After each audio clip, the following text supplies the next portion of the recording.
Ian Hamilton Finlay, UNDA, 1987.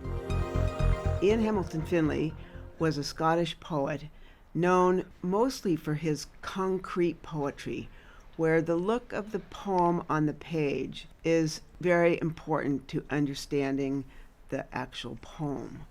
The UCSD has a great collection of poetry in its library, and he seemed an important artist to bring. He began making sculpture as a way of putting language into the landscape.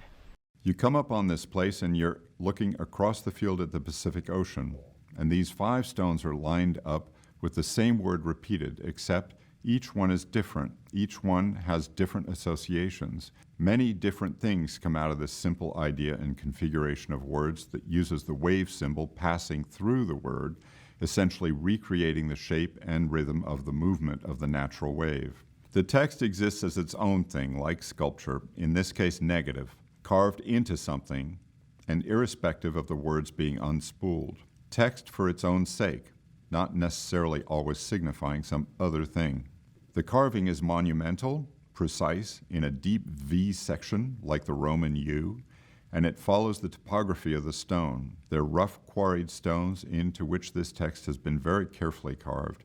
So you have the wave word in stone with the wave sign, and then you have the actual wave of the ocean beyond.